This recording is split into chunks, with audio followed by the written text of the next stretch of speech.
ขอความนอบน้อมจงมีแด่องค์สมเด็จพระสัมมาสัมพุทธเจ้าพระองค์นั้นขอนมัสการซึ่งพระธรรมอันเป็นคำสั่งและคำสอนของพระองค์ท่านขอน้อมระลึกไหว้สาถึงพระอริยสงฆ์เจ้าสี่กู้แปดจำพวกขอความผาสุกวิหารธรรมบังเกิดแก่บรรดาพุทธศาสนิกชนอุบาสกอุบาสิกาญาติโยมสาธุชนพุทธบริษัทผู้ใฝ่ธรรมผู้แสวงหาความพ้นทุกข์เป็นเพื่อนร่วมเกิดแก่เจ็บตายในสังสารวัฏอันยาวนานเหล่านี้บัดนี้ท่านกำลังติดตามรับฟังรายการใต้ห่มพระรัตนตรัยซึ่งออกอากาศพุธเจ้าของในวันพุธช่วงเวลา 5 นาฬิกาจนถึงเวลา 6 นาฬิกาเป็นระยะเวลาอยู่1 ชั่วโมงด้วยกันและเช่นเคยดำเนินรายการโดยอาตมาภาพนาลัยอนาลโยซึ่งเจ้าวาดวัดหนองเงือกตำบลแม่แลงอำเภอป่าซางจังหวัดลำพูนโดยที่สาธุชนญาติโยมสามารถติดตามรับฟังรายการได้ทางสถานีวิทยุเพื่อการศึกษาพระพุทธศาสนาและวัฒนธรรมคลื่น FM 104.50 เมกะเฮิรตซ์วัดฝ่ายหินกราบขอบพระคุณในเมตตาธรรมของหลวงพ่อพระครูปริยัติยานุศาสตร์ที่ปรึกษาเจ้าคณะอำเภอเมืองเชียงใหม่หลวงพ่อท่านพระครูสมุวิศวัตรวรกิจโจผู้อำนวยการสถานีวิทยุคลื่น FM 104.50 เมกะเฮิรตซ์ท่านเจ้าอาวาสวัดฝ่ายหินจังหวัดเชียงใหม่ตลอดจนถึงสถานีวิทยุกระจายเสียงทุกๆคลื่นสถานีที่เอื้อเวลาอันเป็นประโยชน์อย่างยิ่งนำเอาหลักธรรมคำสอนเหล่านี้ไปสู่โสตประสาทถึงแด่ผู้ฟังทุกท่านอันเป็นช่วงเวลาอันมีสาระและดีงามเหล่านี้หรือท่านจะติดตามรับฟังรายการได้ทาง YouTube Channel หรือช่องทางอื่นใดเช่นการติดตามรับฟังรายการย้อนหลังโดยพิมพ์ไปที่ YouTube และก็พิมพ์คำว่าใต้ร่มพระรัตนตรัยและในช่วงท้ายของรายการเช่นเดียวกันเจริญพรทุกท่านได้โทรเข้ามาร่วมในรายการสนทนาปราศัยถามธรรมะถวายกำลังใจและผู้จับปราศัยกันได้ที่หมายเลขโทรศัพท์063 839 9309 063 839 9309ศรัทธาสาธุชนญาติโยมทุกท่านในเจ้าวันนี้เป็นเจ้าที่เฮามาปะกันยามวันหนึ่งในคำถามของหมู่เฮาที่ปะกันบอกว่าจะที่สังคมใดหรือที่ใดก็ตามเฮามักจะมีคำถามเคยสงสัยกันห้องก่อว่าบนโลกใบนี้มันมีความยุติธรรมหลงเหลืออยู่ก่อเป็นคำถามที่เฮามักจะปะกันมันขึ้นเรื่อยๆกับสภาวะสังคมที่หลายๆท่านบอกว่าสังคมนี้อยู่ยากขึ้นไปทุกวันบางคนก็ย้อนขึ้นไปถึงในอดีตตมาหันในสื่อต่างๆบางครั้งเนี่ยเพิ่นเอาในเรื่องราวในพศนั้นพศนี้นำเอาโฆษณาหรือว่าละครหนังเก่าๆมานำเสนอว่าเมื่อพศนั้นพศนี้ย้อนกลับไปบางครั้งก็เป็นคลิปสั้นๆที่เพิ่นถ่ายทำไว้ตั้งแต่ยุคสมัยดั้งเดิมคือหมายความว่าย้อนไปเมื่อ30-40 ปี50 ปีที่แล้วเฮาอยู่กินกันเป็นอย่างไรยุคนั้นเป็นยุคเกษตรกรรมก่อนที่เราจะเข้าอยู่สู่ยุคอุตสาหกรรมก็มีการปลูกข้าวใส่นาลงให้ลงนาการเลี้ยงวัวเลี้ยงควายการศึกษานั้นยังบ่กว้างขวางเท่ากับบัดเดี๋ยวในช่วงนั้นเราบ่มีอย่างศิวิไลซ์บ่มีมือถือบ่มีเครื่องอำนวยความสะดวกน้ำเย็นที่เป็นน้ำแข็งเรายังบ่มีด้วยซ้ำไปช่วงนั้นเราจะรู้สึกว่าเราลำบากในเรื่องกายภาพ คือชีวิตของเขาเนี่ยจะไปไหนมาไหนก็บ่สะดวกสบายกว่าไปรษณีย์จะมาครั้งหนึ่งบุรุษไปรษณีย์มาเนี่ยต้องอาศัยระยะเวลาเป็น 7-8 วันหรือต้องรอเป็นระยะเวลาหมื่นจดหมายตกค้างพ่องเนื่องจากว่าจดหมายเป็นที่นิยมในการสื่อสารบ่เหมือนประเดี๋ยวที่มีโทรศัพท์มือถือคือเติงหากันก็โทรปุ๊บติดปั๊บบอกว่าจะอยู่ข้ามโลกคนละซีกโลกก็ตามแต่เฮารู้สึกว่าแต่ก่อนเฮามีความสุขนักความสุขเหล่านั้นเป็นความสุขที่เฮาอยากจะปิกปอกไปกันเฮาบ่อยากจะอยู่ในสังคมปัจจุบันที่เฮาหันว่าสังคมปัจจุบันมันมีความวุ่นวายเกิดขึ้นบ่ว่าจะเป็นทางมนุษย์คนเฮาบ่ว่าจะเป็นทางสภาพแวดล้อมอากาศเกิดขึ้นหมดสมัยแต่ก่อนเพิ่นอยู่ต้องทำให้ใส่นาหลังสู้ฟ้าหน้าสู้ดินแต่ว่าก้มเกี่ยวข้าวก็ดีปลูกข้าวก็ดีทำอย่างก็ตามแต่อยู่ป่าอยู่ดงแม้ว่ามันร้อนมันก็มีลมเย็นๆบ่ใช่ร้อนแสบร้อนไหม้เหมือนเดียวแล้วก็เฮาคงรู้สึกว่าคนเพิ่นมีน้ำใจแต่ก่อนมีความเอื้อเฟื้อเผื่อแผ่สังคมเป็นสังคมครอบครัวนั่งกินข้าวกันหัวจิ้มรวมกันนั่นน่ะมีเป็น10ก็มี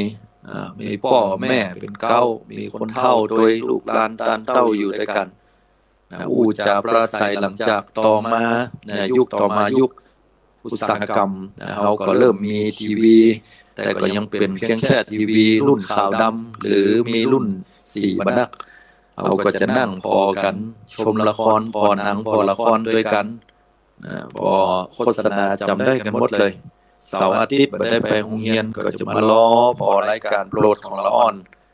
คนใหญ่ก็จะล้อพอพ่อแม่ของล้อพอมวยพ่องล้อพอซอพ่องแล้วแต่เพิ่นจะถ่ายทอดสดนั่งอยู่ด้วยกันอู้จากันกินข้าวด้วยกันแต่ยุคสมัยบัดเดี๋ยวนี้อยู่คนละจอกคนละแจ้งมือถือคนละอันบ่ได้ตักกันเผลอๆอยู่คนละห้องแชทหากันเอาไลน์หากันเอาอีกก็มีสังคมก็เลยเกิดการบัดซึมซับ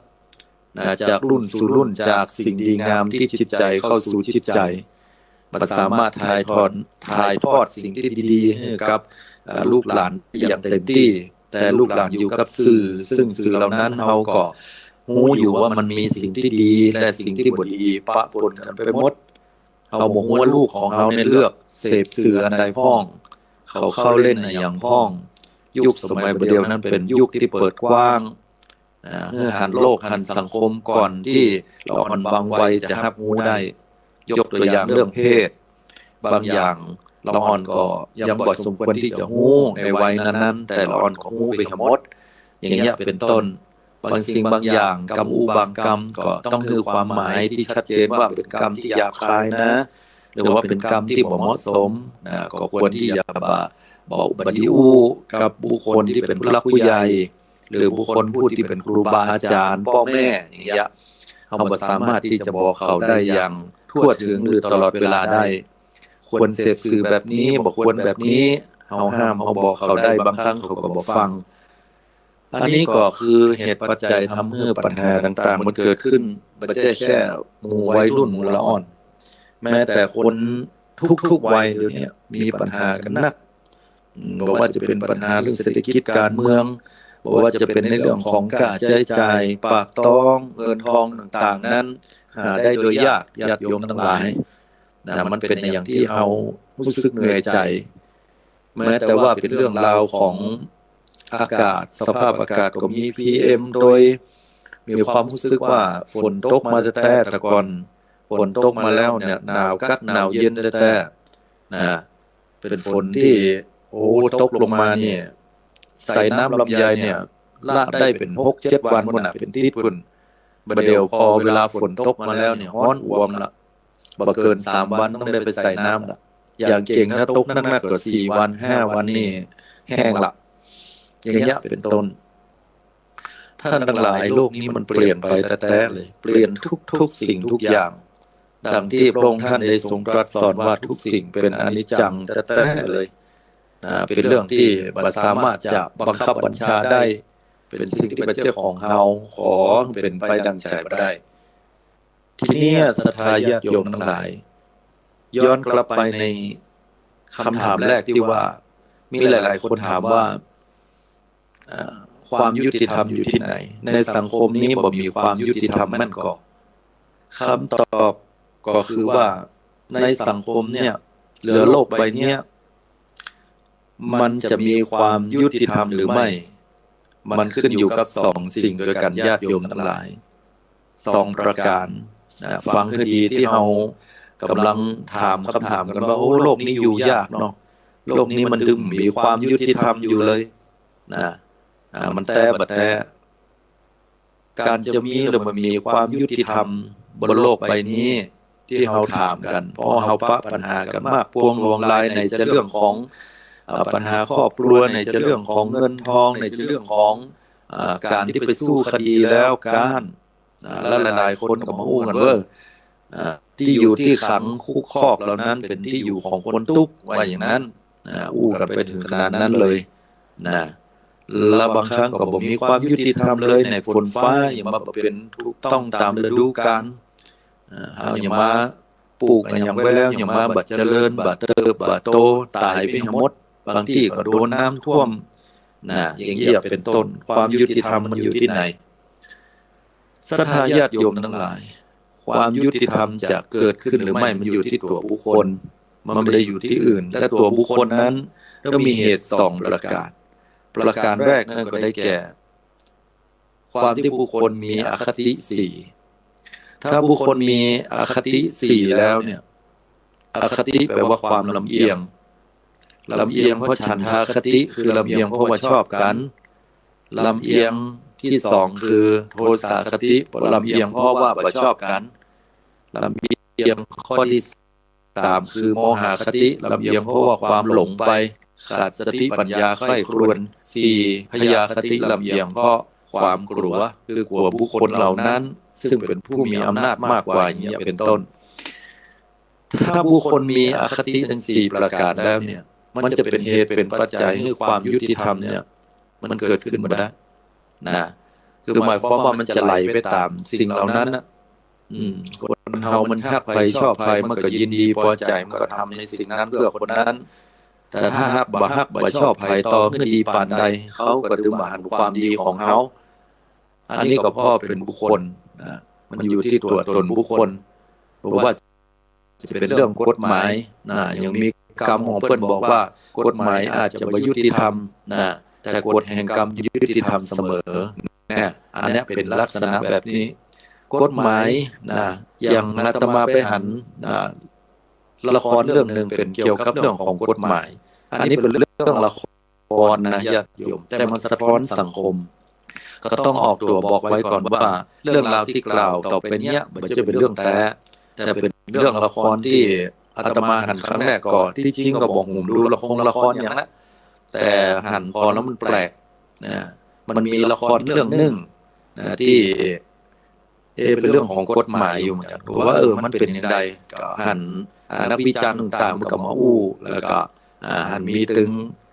ส่วนของข้อเสนอแนะข้อตำหนิหรือว่าข้อชื่นชมเนี่ยมากมายเหลือเกินก็ด้วยความที่เราคิดว่าเราอยากจะตกข่าวนำเอาสิ่งดีๆเพื่อจะได้มาเล่ามาจาให้ศรัทธาญาติโยมฟังละครเรื่องนี้ก็สะท้อนสังคมได้ดีนะอันนี้ก็ปรากฏว่าตัวเอกนั่นก็คือไม่ยิงนะชื่อว่าจิตรีหรอเป็นทนายความจิตรีนั้นเป็นทนายความที่มีความเฉลียวฉลาดและเก่งมีปฏิภาณไหวพริบแต่เป็นบทเอกเป็นนางเอกของเรื่องที่ไม่ได้เป็นนางเอกจ๋าคือหมายความว่ามีถึงดิบเถื่อนมีถึงความเป็นเทามีถึงความดีงามอยู่ในตัวผสมผสานคนนึงคือต้องพูดก่อนว่าในละครน้ำเน่าที่เราเคยอย่างต่างๆบอกว่าจะเป็นดาวพระศุกร์บอกว่าจะเป็นนาง12นะละครพื้นบ้านยุคสมัยก่อนเขาก็อย่างนั้นว่าโอ้ฝ่ายนางเอกนี่ก็จะเป็นนางเอกแต่เน้อโดนตบจากนางร้ายแล้วก็พระเอกก็มาช่วยปลอบสุดท้ายก็นางเอกนี่ก็เฮืออภัยแล้วก็อยู่กับพระเอกด้วยความผาสุกส่วนนางร้ายนั่นก็ถ้าบังคับตัวก็จะต้องมีอันเป็นไปประมาณนี้ก็เป็นเครื่องสอนได้ดีแต่เรื่องนี้แตกต่างออกไปนะฮะ ซึ่งอู้ถึงสภาวะของชีวิตคนคนหนึ่งที่มีทั้งดีและบ่ดีมีถึงมุมมืดเพิ่นฮ้องว่ามุมมืดเนาะของชีวิตแล้วก็มุมสว่างสิ่งที่มีอยู่ถึงสองอย่างในตัวตนบุคคลซึ่งมันก็เป็นเรื่องแท้เพราะว่าคนเฮานั้นจะเป็นบุคคลที่ดี 100% เป็นไปบ่ได้นะฮะทนายจิตตีนี่ก็เหมือนกันเป็นทนายที่พยายามทำทุกสิ่งทุกอย่างอาศัยแม่บทกฎหมายแล้วก็หาช่องว่างระหว่างกฎหมายอันนี้ต้องอู้กันนะย้ำอีกครั้งว่าเป็นแค่ละครนะฮะละครนะแต่ยิบมาอู้ให้ฟังเป็นคำตอบที่ว่าโลกนี้มันยุติธรรมก่อกฎหมายยุติธรรมก่ออย่างนี้เป็นต้นการในละครเนี่ยก็กล่าวถึงว่าชิตรีนี่เป็นคนที่อาศัยกฎหมายแล้วก็หาช่องว่างในกฎหมายเนี่ยเพื่อที่จะเนี่ยอย่าได้ก็ได้ทุกรูปแบบทุกวิธีบอกว่าจะวิธีที่ถูกต้องหรือว่าถูกต้องเธอก็สามารถที่จะใช้ความเฉลียวฉลาดไหวพริบปฏิภาณและกลุ่มคณะของเธอนั้นเพื่อที่จะช่วยลูกความของตัวเก่านั้นให้ชนะได้มายกสาธุยกตัวอย่างเคสหนึ่งเคสนี้เป็นเคสที่เกิดขึ้นที่ทนายจิตรีกับกลุ่มของทนายเนี่ยช่วยกันกับหมอนะหมอคนนี้เนี่ยเป็นหมอที่อยู่เปิดคลินิกแล้วก็อยู่โรงพยาบาลระหว่างที่เปิดคลินิกนั้นก็ได้มีลูกค้าท่านหนึ่งขออภัยลูกคนป่วยเนาะคนไข้อะไรกันคนไข้ท่านหนึ่งคนไข้คนนี้เป็นแม่หญิงนะซึ่งเป็นแม่หญิงสาวปรมาจารย์อยู่แล้วก็ไปตรวจที่ท้องก็รู้สึกมีอาการเจ็บท้องเหนียวลงมาตั้งค่อนข้างจะเหนียวลงมาที่อาจจะมีภาวะของมดลูกหรือไม่ซึ่งก็หมอคนนี้ขึ้นชื่อว่าเป็นหมอเทวดาที่ตรวจโรคภายในได้เป็นอย่างดีก็ปรากฏว่าหมอคนนี้ก็เลยทำการตรวจโรคแล้วก็ในที่สุดแล้วปรากฏอุบัติเหตุฝ่ายแม่หญิงนั้นก็เกิดความรู้สึกผิดแผกและรู้สึกว่ามันบัดใจในสิ่งที่ตัวเก่าน่าจะถูกรับการตรวจนั้นจนสุดท้ายมาเข้าใจแล้วก็รู้ว่าตัวเก่านั้นถูกข่มขืนอย่างนี้เป็นต้นแล้วก็ขึ้นลงขึ้นศาลกันพอขึ้นลงขึ้นศาลไปแล้วเนี่ยปรากฏว่าตั้งทนายจิตรีแล้วก็คณะนี่ก็พยายามที่จะซักถามว่าปัญหาที่เกิดขึ้นเนี่ยมันเกิดอย่างขึ้นถามถึงหมอถึงอย่างตัวนะแล้วก็ถามคนที่บอกว่าถูกคุณหมอนั้นล่วงละเมิดในที่สุดก็สืบได้ว่าฝ่ายของละอ่อนที่ถูกล่วงละเมิดนั้นป่วยเป็นไบโพล่าก็คือสภาวะโรคมีสองอารมณ์ในคนคนเดียวก็คือถ้าดีใจมีความสุขก็และดีใจก็มีความสุขที่สุดและขณะเดียวกันถ้าเศร้าก็เกิดความเศร้าเป็นที่สุดเลยอารมณ์ขึ้นลงสุดตรงญาติโยมและคนประเภทนี้ไบโพล่าเนี่ยจะต้องได้รับการรักษาละอ่อนคนนี้ก็เหมือนกันเป็นผู้หญิงที่ได้รับการรักษาด้วยการให้ยาบำบัดระหว่างนั้นเนี่ยทนายจิตรีก็มาฮู้ว่ามีข้อมูลแล้วว่าคนนี้เนี่ยป่วยเป็นไบโพล่าก็เลยตอนแรกก็เกือบจะเพียงพล้ำละที่จะยอมละแต่พอฮู้ข้อมูลนี้อีกก็เลยซักถามจนในที่สุดฝ่ายของผู้ที่ถูกล่วงละเมิดนั้นหรือว่าฝ่ายโจทย์ก็ไม่สามารถที่จะตอบคำถามได้ฝ่ายทนายจิตรีเนี่ยใช้คำอู้หรือว่าสิ่งที่ถามจนในที่สุดต้อนมุมจนมุมและก็ฝ่ายของผู้หญิงนั้นก็เลยการไปแล้วก็พร้อมกับความเศร้าโศกเสียใจเป็นอย่างนักแต่ในที่สุดคุณหมอนั้นก็รอดพ้นคดีนั้นไปจากคดีข่มขืนไปแฮมเบอร์เมอร์มานานก็ปรากฏว่าแม่หญิงคนนี้ที่เป็นไบโพล่านั้นก็เกิดความเสียใจเป็นอย่างยิ่งที่ว่ากฎหมายนั้นบ่ยุติธรรมกับเธอและบวกกับการที่เป็นไบโพล่าโดยทำให้เกิดความเสียใจอย่างนักเลยทีเดียวในที่สุดก็ฆ่าตัวตายขึ้นมาโดยกินยาตายแล้วก็ตายไปฝ่ายแม่ของแม่หญิงคนนี้นั้นก็เกิดความโหดเกลียดและเจ็บใจเป็นอย่างยิ่งพร้อมกันนั้นก็มาปะกับทนายจิตรีแล้วก็ตบหน้าอย่างนี้เป็นต้นละครเรื่องนี้ก็สอนให้เห็นว่าความยุติธรรมในสังคมโลกมันขึ้นอยู่กับการที่เราเอากฎหมายก็ดีหรือว่าความยุติธรรมเหล่านั้นนำมาใช้กับตนตัวหรือสังคมนั้นๆมันไม่ได้ขึ้นอยู่กับสิ่งอื่นเลยอยู่กับคนเฮา ถ้าหากว่ามีอคติเกิดขึ้นเนี่ยมันก็จะเป็นเหตุปัจจัยให้เกิดความโน้มเอียงขึ้นในอย่างกรณีของทนายจิตรีเนี่ยก็ในหนังในละครก็บอกว่ามีเพื่อนถามว่าเธอเนี่ยมันเลวที่สุดทนายจิตรีก็บอกว่าฉันก็ทำตามที่กฎหมายทำได้นั่นน่ะทำตามรูปแบบนั้นนะถ้าฉันเลวละคนตึงออฟฟิศหรือว่าคนตึงตึกเนี่ยก็คงจะเลวหมดละว่าอย่างนั้นอันนี้ก็เป็นแห่งมุมมองนึงที่ผมบอกได้ว่าคนเฮาก็มีถึงส่วนของที่จะทำได้ตามกฎหมายและอันไหนที่เป็นช่องว่างกฎหมายเขาก็อาศัยในช่องว่างเหล่านั้นเพื่อที่จะช่วยเหลือลูกความแล้วก็บอกว่าลูกความก็ดีแล้วแฮปปี้ดีแล้วว่าอย่างนั้นโดยที่ว่าไม่ได้นึกถึงว่าความถูกต้องหรือไม่ถูกต้องนั้นก็แห่งเรื่องนึงอันนี้ก็เป็นตัวอย่างให้ฟังว่าไม่ได้มองว่าไผ่ผิดไผ่ถูกในละครเรื่องนี้แต่กำลังฟังว่าความยุติธรรมนั้นบางครั้งมันไม่ได้อยู่ที่ตัวแม่บทกฎหมายแม่บทกฎหมายที่เขียนมาดีอยู่ละแต่อยู่ที่ว่าคนจะเอาไปใช้แค่ไหนอย่างใดแบบไหนมากกว่าเพราะฉะนั้นถ้าหากว่ามีอคติเกิดขึ้นแล้วเนี่ยทุกสิ่งทุกอย่างมันก็จะเปลี่ยนแปลงเบี่ยงเบนไปตามสิ่งที่จะเกิดขึ้นได้ถ้าเรามีฉันทาคติถ้าใครคนนั้นเราก็จะโน้มเอียงในอันที่จะหันความถูกต้องไปหาบุคคลที่เราชอบหักใครหรือผลประโยชน์แก่เราอันนี้เป็นมูเฮาเนอร์แม้ว่าสิ่งเหล่านั้นจะเป็นสิ่งที่ผิดก็สามารถที่จะทำสิ่งที่ผิดให้กลายเป็นสิ่งที่ถูกต้องได้อย่างนี้เป็นต้นโทสาคติลำเอียงเพราะความบ่ชอบกันบางครั้งการที่เราบ่ชอบคนนั้นหรือกลุ่มคนนั้นบ่ใช่หมู่ของเราหรือว่าคนนั้นมันบ่ใช่เป็นคนที่เรารู้จักกันดีอย่างดีหรือว่าทำให้เราต้องมีปัญหาเป็นศัตรูคู่อาฆาตความลำเอียงก็จะเกิดขึ้นความยุติธรรมก็จะหายไปอันนี้เป็นต้นก็จะเกิดความการตัดสินพิพากษาหรืออาจจะตัดสินผู้อื่นด้วยลักษณะของความไม่ถูกต้องได้อันนี้ก็เป็นเรื่องของอคติส่วนของโทสาคติคือบ่ชอบกันลำเอียงก็เพราะความโมหะความหลงความบ่รู้แต่บ่มีข้อมูลอันชัดเจนบ่รู้ข้อเท็จจริงก็ด่วนสรุปอย่างนี้ก็เป็นอคติอย่างหนึ่งเหมือนกันและสุดท้ายพยาคติความกลัวกลัวว่าคนนั้นจะต้องเฮือโทษกลัวว่าคนนี้จะต้องเฮือคุณแก่ตัวเก่าแล้วจะบ่ได้เฮืออันนั้นเพิ่นมีผู้อิทธิพลมีเงินมีทองมีอย่างต่างๆก็ทำให้การตัดสินหรือว่าโน้มเอียงไปไม่ใช่แค่เรื่องตัดสินกฎหมายอย่างนั้นต่อเพื่อการที่เราจะตัดสินใจเพื่อจะทำสิ่งใดสิ่งหนึ่งรู้อยู่ว่าคนนั้นเป็นอย่างนั้นคนนี้เป็นอย่างนี้เราก็อาจจะเกิดความเปลี่ยนใจและก็พร้อมที่จะตัดสินหรือว่าไปตามสิ่งที่ถูกต้องเอาง่ายๆอย่างอันนี้มันถึงเข้าหมู่เข้าพวกทั้งที่หมู่พวกเป็นในทางที่บ่ดี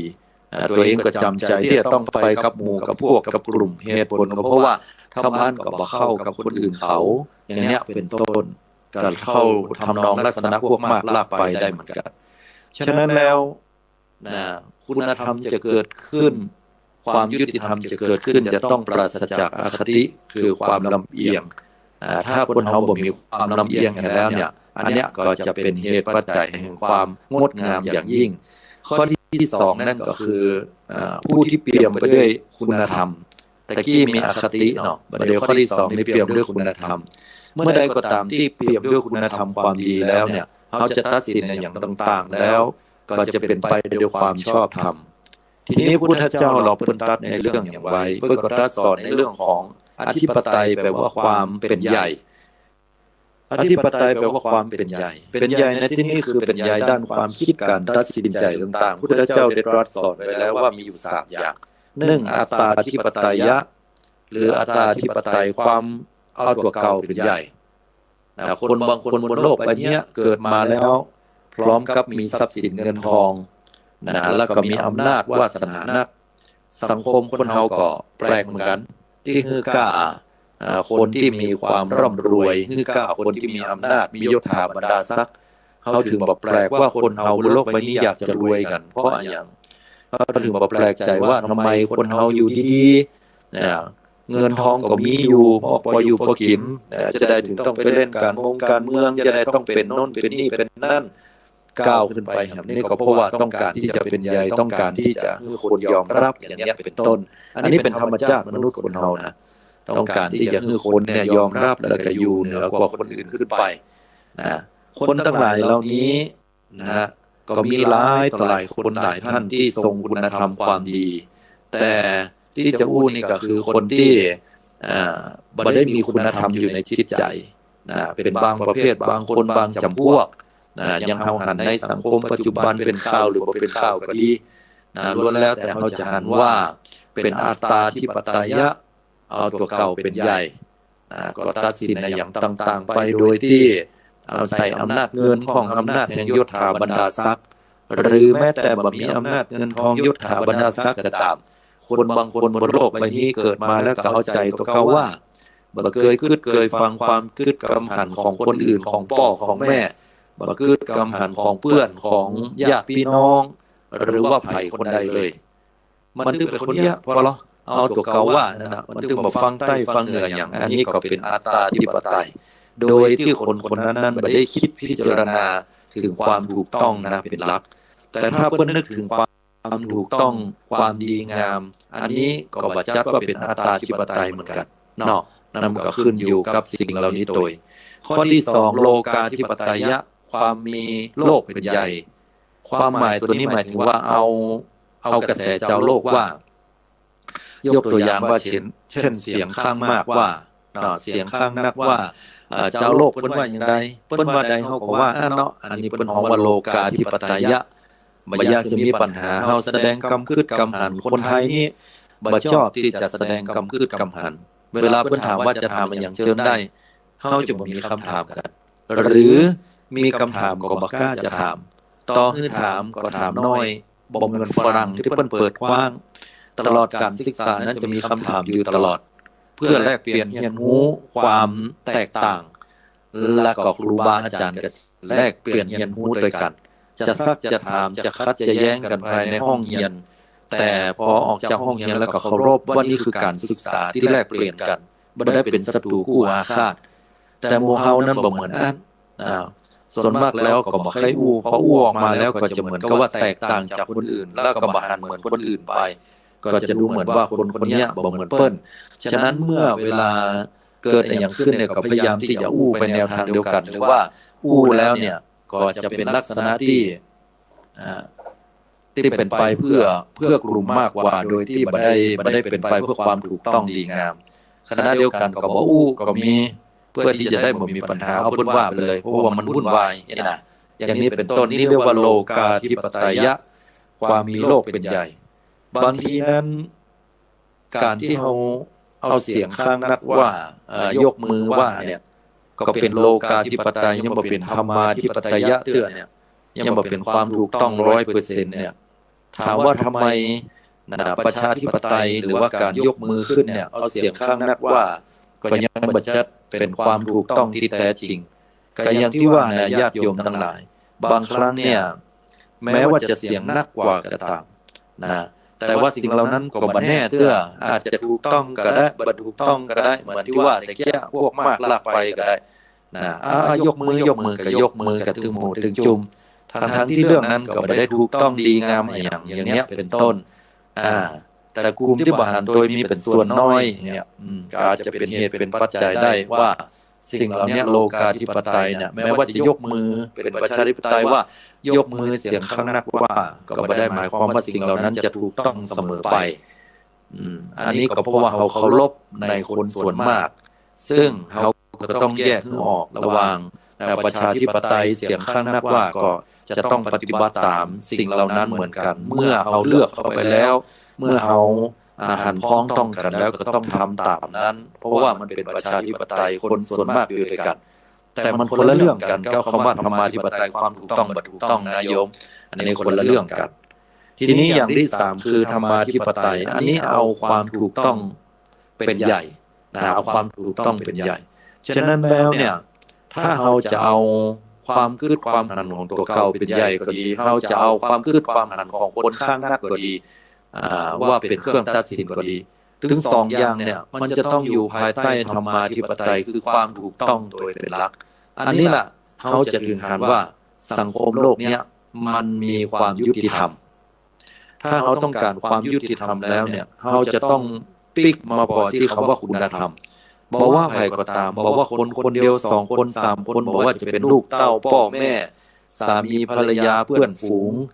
คนที่ทำงานในสังคมปัจจุบันเนี้ยถ้าเรายึดหลักของธรรมาธิปไตยความถูกต้องเป็นใหญ่แล้วเนี่ยเราก็จะ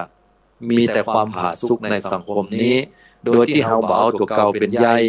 ตัดสินเพียงผู้เดียวด้วยอำนาจของเงินด้วยอำนาจของตำแหน่งด้วยอำนาจของอย่างต่างๆหรือว่าเอาใจตัวเก่าว่าโดยที่ไม่ได้นึกถึงผู้อื่นที่จะต้องได้รับผลกระทบยกตัวอย่างเช่นว่าขับรถปาดซ้ายปาดขวาปกติว่าเวลาไฟแดงเพิ่นก็หยุดไฟเขียวก็กลับไปแต่อันเนี้ยมันสนใจโลกอย่างสักอย่างพอไฟแดงก็ฝ่าไฟแดงเลยตำรวจเพิ่นจับได้เพิ่นก็บอกเพิ่นมีหลักฐานโดยกล้องถ่ายก็บ่ยอมเรื่องอะไรอย่างก็เถียงกับตำรวจวันเด็ดตีนขาดก็ถึงบ่ยอมเหมือนโลกถึงใบเนี่ยก็เป็นของเขาไปอย่างเนี้ยเป็นต้นความสงบเป็นน้ำหนึ่งใจเดียวหรือความผาสุกในสังคมมันก็บ่เกิดขึ้นเพราะว่าเราเอาอัตตาธิปไตยความเอาตัวเก่าเนี่ยเป็นใหญ่สังคมโลกนี้ก็เลยเกิดความวุ่นวายเหมือนเป็นข่าวที่เกิดขึ้นญาติโยมทั้งหลายแต่อย่างน้อยก็เดือดร้อนวุ่นวายกันคำเป็นพอหน้ากันก็บ่ได้ด้วยอำนาจของอัตตาธิปไตยเรื่องนั้นเรื่องนี้ก็บ่ได้ก็จะต้องมีปัญหาวุ่นวายกันเกิดขึ้นเนี่ยอันนี้เพราะอัตตาธิปไตยเอาตัวเก่าเป็นใหญ่บ่ได้นึกถึงความเดือดร้อนบ่ได้นึกถึงผลกระทบจากผู้อื่นข้อที่2ก็คือโลกาธิปไตยโลกาธิปไตยเอาโลกเป็นใหญ่เอาเสียงข้างนักเป็นใหญ่เอาสิ่งอย่างเป็นใหญ่เนี่ยคุณธรรมจะต้องมีโดยนึกถึงว่าเราจะทำอย่างต่างๆแล้ว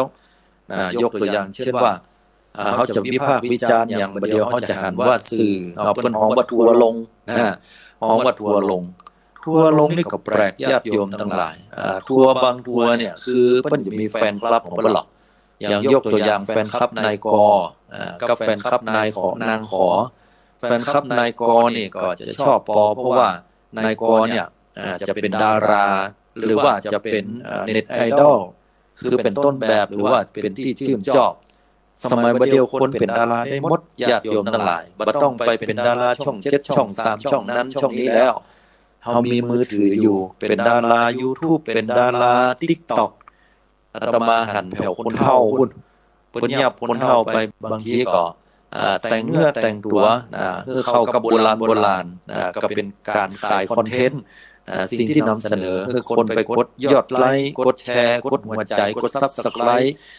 ชอบก็กดซุปเปอร์แตงอย่างเงี้ยมีนะอันนี้เขาเข้าใจกันดีเราคนเฒ่าก็เริ่มเข้าใจสิ่งเหล่านี้เข้ากับยุคอู้กันได้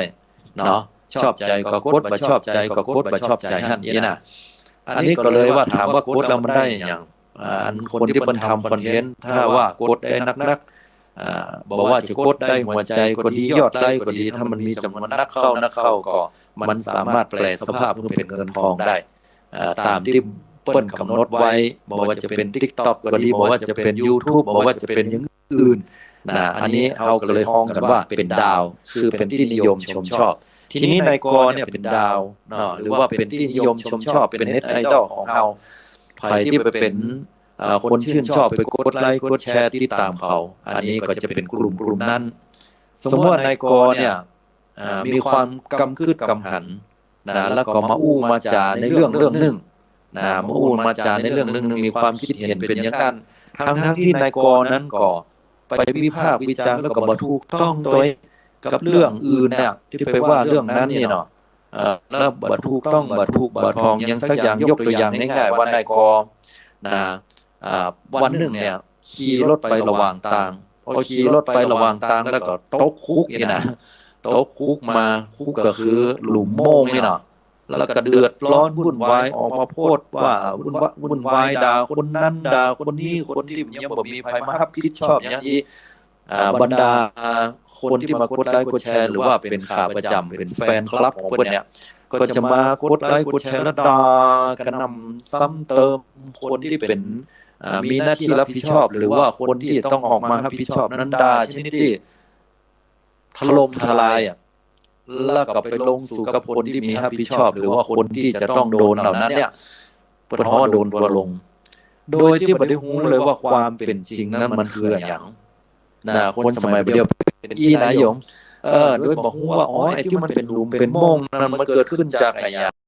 ขึ้นจากการที่เพิ่นยังบ่มีงบประมาณเตื้อกาหรือว่าไผ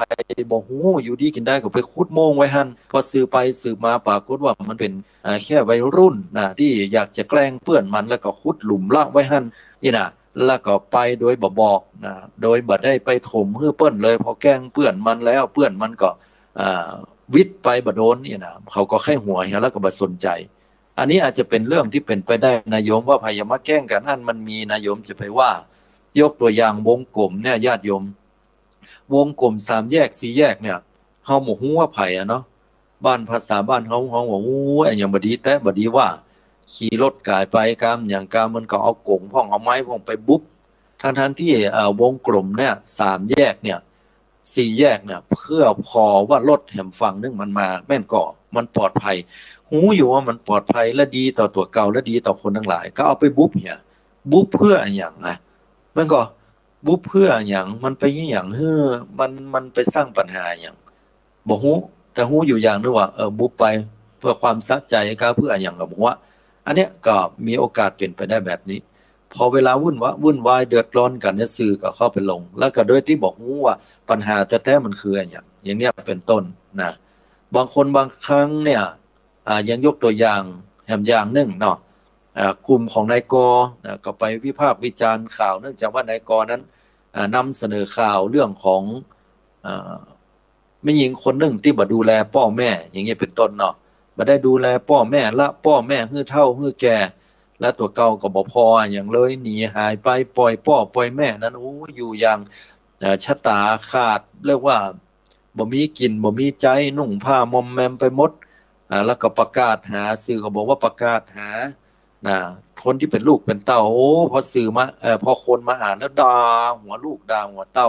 ยังบ่มีชิ้นดีผลสุดท้ายลูกออกมาว่าฮับนะจะฮับเปิ้นไปอยู่ตัวนั้นเปิ้นบ่ไปเนาะเปิ้นบ่ไปแล้วก็ที่สำคัญคือพ่อกับแม่เนี่ยเปิ้นเป็นหลงลืมคนหนึ่งก็เป็นอัลไซเมอร์คนหนึ่งก็เป็นโรคประสาทลูกเต้าเราหลานเนี่ยตุ้ยหาบ่เฮือดบ่ขาดหายออกจากบ้านไปแล้วเปิ้นก็ไปโดยที่คนบ่เข้าใจว่าเปิ้นป่วยแล้วพอเป็นอย่างนี้แล้วก็เลยโดนด่าฟรีๆไปเลยนั่นก็เนี่ยคืออันนี้เป็นโลกาธิปไตยะความเอาโลกเป็นใหญ่คือโตยเพิ่นไป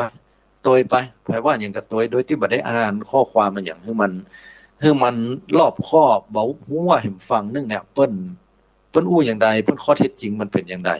บ่ฮู้ในข้อเท็จจริงก็เป็นโลกาธิปไตยะลักษณะแบบเนี้ยญาติโยมทั้งหลายอย่างกรณีของยกตัวอย่างแห่งอย่างหนึ่งอย่างกลุ่มของนางขอหรือว่านางสาวขอนี่ก็จะเป็นเน็ตไอดอลที่ชื่นชมคนเนาะคนทั้งหลายก็ไปกดไลค์กดแชร์ชื่นชมสมนัตในความดีงามเหล่านั้นเพราะพิจารณาหันแล้วซึ่งเรื่องราวต่างๆไปไปจาไปหันแล้วว่าเป็นสิ่งที่น่าชื่นชมยกตัวอย่างว่าไปชื่นชมละอ่อนคนหนึ่งที่ตกทุกข์ได้ยากลำบากชีวิตครอบครัวอดอยากปากแห้งอดมื้อกินมื้อแทบจะบ่มีอย่างกินเลยก็ไปเสนอสิ่งเหล่านี้และละอ่อนก็มีความกตัญญูกตเวทีเหมือนวันลีเด็กกตัญญูอย่างใดก็อย่างนั้นคนทั้งหลายก็ไปชื่นชมสมนัตกดไลค์กดแชร์อันนี้ก็เป็นสิ่งที่ดีเพราะว่าสืบรู้มาแล้วว่าเป็นสิ่งที่น่าจะชื่นชมแก่สังคมแล้วก็หาข้อมูลได้ดีหาเป็นเหตุเป็นผลเป็นสิ่งที่เกื้อกูลต่อผู้อื่นและเบียดเบียนผู้อื่นอันนี้ก็ที่เรียกว่าเป็นธรรมาธิปไตยะได้เหมือนกันฉะนั้นธรรมาธิปไตยะเนี่ยก็คือความยุติธรรมนี่แหละความยุติธรรมที่อยู่ในสังคมโลกใบนี้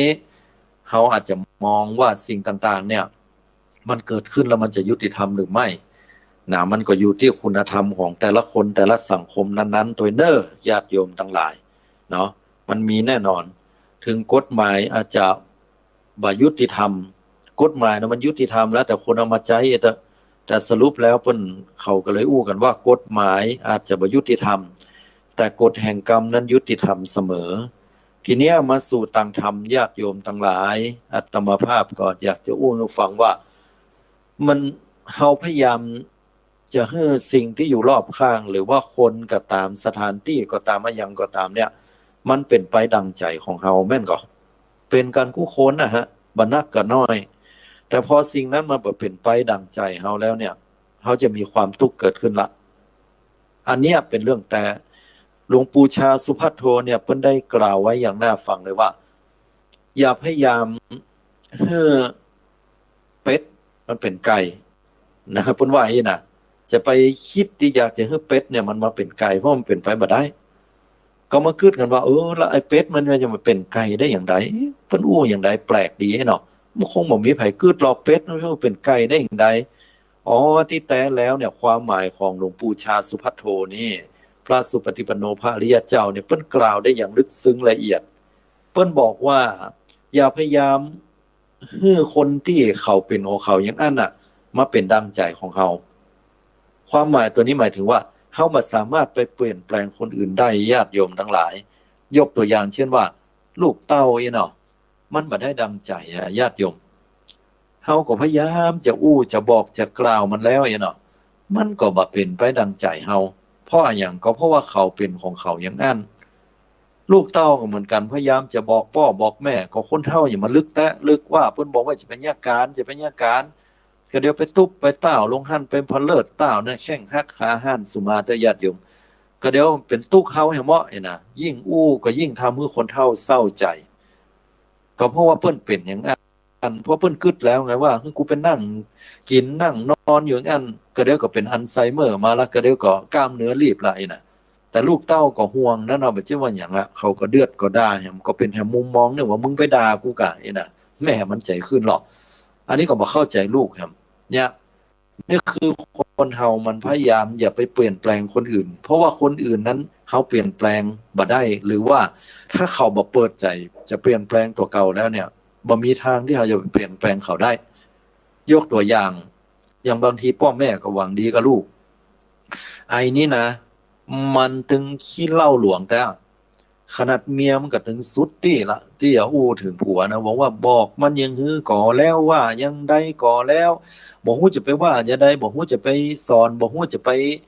ประท้วงมันอย่างใดละบ่ฮือมันนอนตอยปิดห้องหยังมันนอนเตินบ่กันยะมาแล้วนะเอาสตางค์ซ่อนกันเนี่ยมาแล้วบอกว่าหลานน้อยขอก็ว่ามาแล้วมันถึงแบบฟังกินเหล้าเมาหัวลาน้ำอยู่ขนาดเขาจะยิ่งจะใดดีอาตมาเคยปะอีกเหมือนกันบอกว่าเอามาบวชเนี่ยบอกอยู่กับตุ๊ปี้ว่าอยู่กับตุลุงว่ามันจะได้เลิกเหล้าขนาดแม่มันพ่อมันยังบ่ฟังเมียมันยังบ่ฟังเฮาเป็นไผมีมาฟังไว้เนาะเอามาไว้วัดมันเพื่อมันจะได้ตัดเหล้าได้ว่าพุทโธโมสังโฆแล้วนี่นั่น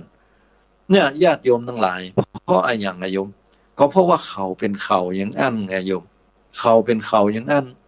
ถ้าเขาเข้าใจธรรมชาติของคนว่ามันบ่เหมือนกัน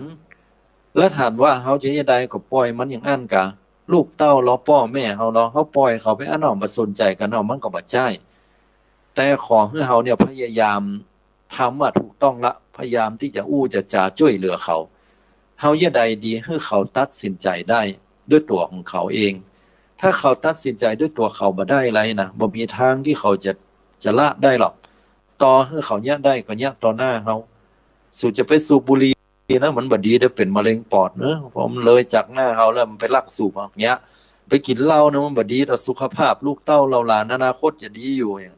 ถ้ามันเข้าหมู่มันถึงกินอะไรอย่าใดมันก็ต้องขึ้นอยู่กับตัวตนของคนคนนั้นเขาจะเป็นคนที่กินเหล้าเมายาสูบบุหรี่การเล่นการพนันหรือว่าเขาจะเป็นคนที่ขี้ค้านบรรยากาศเขาเป็นคนที่บ่ดูแลสุขภาพกินสปะอย่างตุยปีดีงามกลัวเป็นโรคมา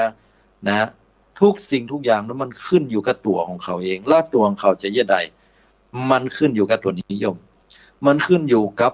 กรรมกึศเขาเคยได้ยินก่อนมันบ่มีกรรมกึศ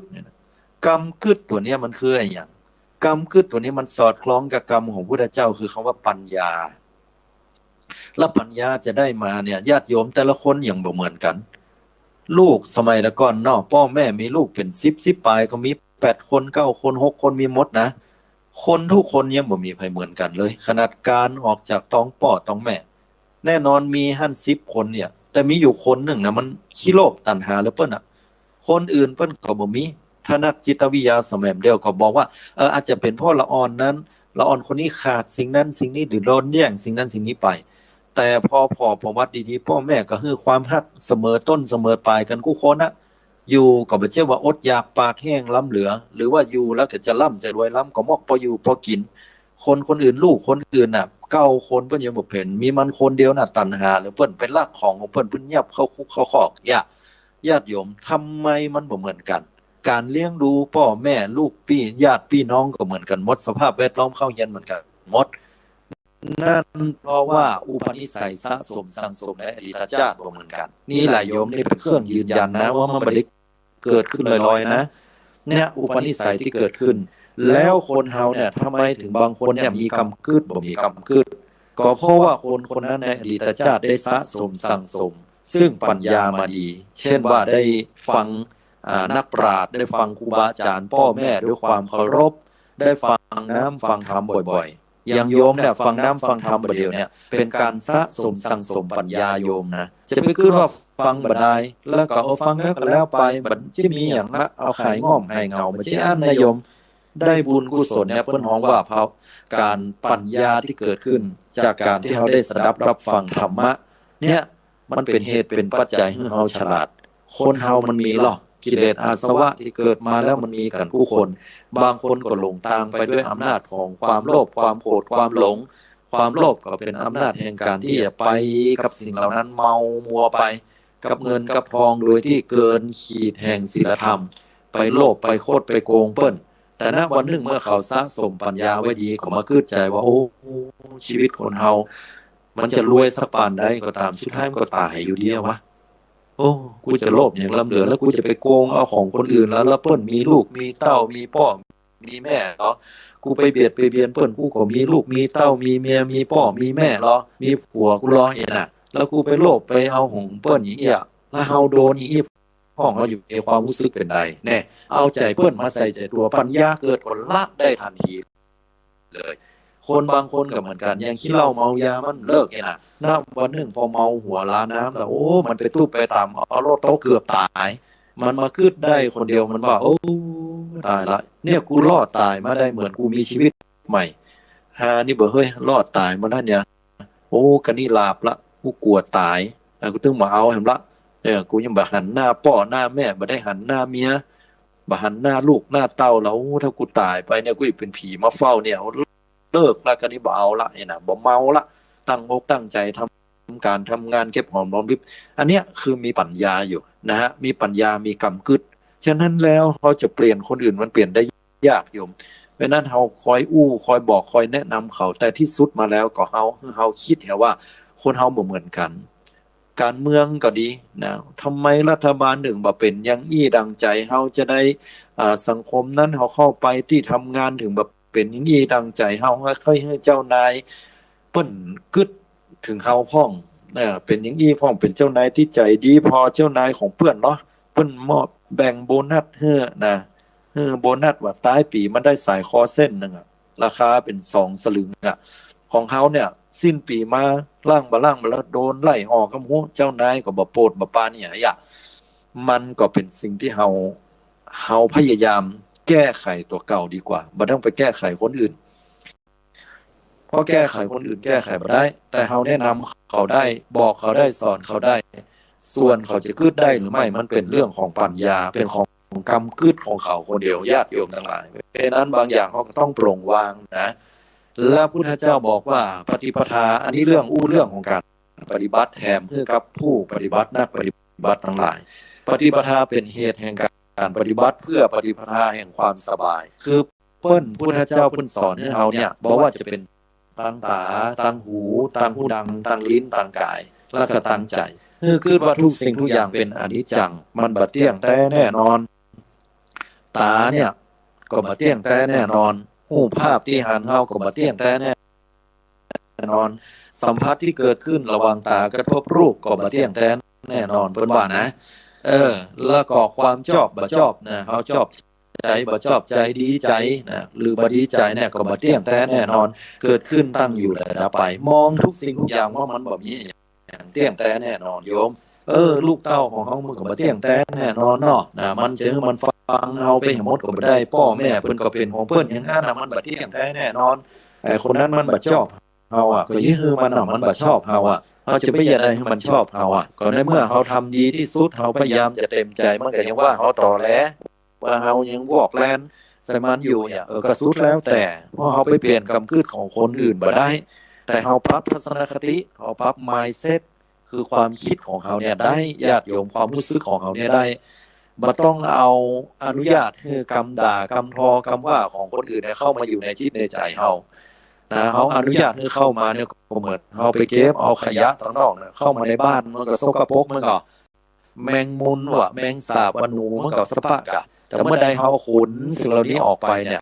ความสะอาดมันก็เกิดขึ้นฉันใดน่ะจิตใจเฮาเนี่ยบ่ต้องไปอนุญาตให้กรรมอู้บ่ดีเข้ามากรรมอู้ที่มันเป็นลบกรรมอู้ที่มันเป็นสิ่งบั่นทอนจิตใจน่ะแม่นบางครั้งเฮาก็เผลอบางครั้งเฮาบ่ได้เจอมันน่ะมันก็เข้ามาเองก็ให้เฮาพิจารณาว่ามันเป็นอนิจจังเนาะมันบ่เที่ยงแท้แน่นอนเดี๋ยวมาแล้วมันก็ไปมันเป็นอนิจจังเดี๋ยวคนเฮาก็ตายมันจะอายุถึง100แต่หน่อยเดี๋ยวคนเฮาก็เจ็บก็ป่วยละอายุก็นักกันละแต่ก่อนเฮาก็เก่งก็กล้าสามารถบัดเดียวก็เอาปล่อยเข้าห้องมันเป็นเรื่องที่ขึ้นอยู่กับเวลาอนิจจังบ่เที่ยงแท้แน่นอนคนเฮามันบ่ใช่ว่าจะเป็นดังใจไปทุกอย่างทุกสิ่งทุกอย่างบ่เป็นดังใจหมดมันเป็นเรื่องของอนิจจังปลงวางได้อย่าอนิจจังทุกสิ่งอนิจจังอนิจจังอนิจจังทุกอย่างตั้งตาหูจมูกลิ้นกายใจความรู้สึกนึกคิดก็เป็นอนิจจังมันละเอาไปแล้วมันไปมีแฟนใหม่มันไปมีกิ๊กมันยังบ่ซื่อสัตย์ต่อเฮาเป็นอนิจจังเจ้านายแต่ว่าชมเฮาวันนี้ด่าเฮาเป็นอนิจจังพอบานี้รออย่างอันล้ำเหลือแต่ว่าเนี่ยโอ้เป็นขี้เหล้าเมายาวันนี้โหคือแต่งเนื้อแต่งตัวจัดดีแล้วพอเนาะน่าเชื่อถือเป็นอนิจจังพอบ่อีนั่นแต่ว่านี่พุทโธรับตาจังแสงวันนี้อู้หวานจะจ้อยว่าเป็นอนิจจังทุกสิ่งมองเป็นอนิจจังมดญาติโยมทั้งหลายวันนี้จะออกไปยากการเนาะแต่ว่านี่แดดแพงๆเนี่ยนะก็คือว่าวันนี้แดดปรากฏว่ามีฝนตกบ่ต้องไปเครียดมันเป็นอนิจจังฝนตกมาก็เดี๋ยวไปต้องพูดต้องเพยายามมีฝนตกแกงไม้แกงเหงามันต้องโจมเป็นอนิจจังถ้าเฮาหันอนิจจังทุกๆครั้งแล้วเฮาจะเข้าใจโลกเฮาจะเข้าใจคนจะเข้าใจโลกจะเข้าใจทุกสิ่งทุกอย่างแล้วเฮาจะบ่เป็นทุกข์โยมนี่คือการกำจัดทุกข์ในแบบฉบับของพระพุทธเจ้าที่สอนว่าทุกสิ่งเป็นอนิจจังเพราะว่าเฮาบ่ไปยึดมั่นถือมั่นว่าเป็นเฮาเป็นของเฮาเป็นตัวตนของเฮาทำลายอัตตาตัวตนลงโดยแล้วเฮาจะปะความสุขที่แท้จริงว่าการที่เฮาบ่ยึดมั่นถือมั่นว่ามันเป็นของเฮาเป็นตัวตนของเฮามันมีความสุขอย่างนี้โลนะเอาละญาติโยมทั้งหลายมาถึงตอนนี้แล้วนะภัยที่มีอย่างใดปัญหาอย่างใดจะจะมากล่าวหรือว่าทักทายปราศัยถวายกำลังใจเจิญกันได้พี่น้องศรัทธาญาติโยมฟังกันได้อาตมาจะได้หูตัวเนาะว่าเสียงนี้ไปถึงไหนนะ0638399309 โทรเข้ามาทันที6782เจริญพรจากที่ไหนเจ้าการราชการเจ้าพระอาจารย์ตั้งใดจ๋ามาหนองไปเจ้าแม่เวทเจ้าแม่เวทจำได้ละโยมฟังธรรมนี้เจ้าเข้าใจง่ายแล้วก็โยมก็คิดว่าเหมือนพระอาจารย์ลูกแล้วว่าบางคนเขามาถึงเวลาเนาะอันที่แบบอยากจะยุดกินเหล้าทั้งที่มันรู้อยู่ว่ามันดีเนาะแต่ยุดมาได้คือว่าถึงเวลาเขาเกลือกันนะเจ้าน่าปัญญาเพราะบางทีมาสอนแล้วบอกแล้วมันก็ยังว่าเจ้าอย่างพระอาจารย์ว่าอันควายมันจะเป็นหมูมันก็เป็นไปไม่ได้เจ้าบางคนจะตายกับเรากันหูอยู่ว่ามันบดีกับหินอยู่เป็นกรรมเขาเนาะใช่ถูกต้องเลยโยมมันเป็นกรรมของเขาที่เขาสะสมมาอย่างนั้นน่ะเจ้าโยมก็คิดเหมือนพระอาจารย์สอนนะเจ้าบางครั้งคนที่ทำมาดีก็หูอยู่ทำมาดีมันถึงเวลาที่เขาจะยั้งจะหาถูกต้องเพราะว่าตัวนี้สำคัญโยมเพราะว่าเปิ้นฮ้องว่า บางบ่ต้องเขาเหล่านั้นน่ะทุกๆคนน่ะโยมบางอย่างเนาะโยมเนาะเฮาก็รู้อยู่ว่ามันบ่ดียกตัวอย่างง่ายๆเช่นเปิ้นฮ้องว่าบ่ดีกินอันนี้เด้อจะทำเฮาเป็นเกาต์เองน่ะเฮาก็ยังกินอยู่เพราะอันหยังเพราะความอยากตัวเนี้ยบางทีมันเป็นกิเลสขั้นละเอียดเปิ้นฮ้องว่าอนุสัยคือมันนอนเนื่องในใจที่เฮาเอาชนะอยากเฮาฮู้อยู่ว่ามันบ่ดีแต่เฮาก็เอาชนะบ่ได้เตื้อไอ้น่ะอันนี้ก็เลิกลงไปเนี่ยเพราะฉะนั้นก็เป็นเรื่องปกติยิ่งบ่ต้องกล่าวถึงว่าคนที่หันอย่างง่ายๆแล้วเขาละบ่ได้อันนั้นซ้ำเนาะก็เข้าใจธรรมชาติชีวิตบางคนก็คือกรรมของเขาที่จะมาอย่างอั้นเนี่ยจะกินติ๊กๆเนาะอันนะครับก็ต้องวางไปวันนี้ชัดเจนดีเจ้าคือสีขาวเจ้าโอ้สาธุอนุโมทนากับขึ้นสีขาวสาธุโยมขออนุโมทนาบุญธรรมะที่ท่านพระอาจารย์อันบรรยายวันนี้เข้าใจดีเจ้าแล้วก็ฟังแล้วก็มีความสุขเจ้าโอ้สาธุอาตมาก็ดีใจแล้วเนอะอนุโมทนาเนอะมีสติเตือนใจเป็นกำลังใจพระอาจารย์เจ้าสาธุเจริญพร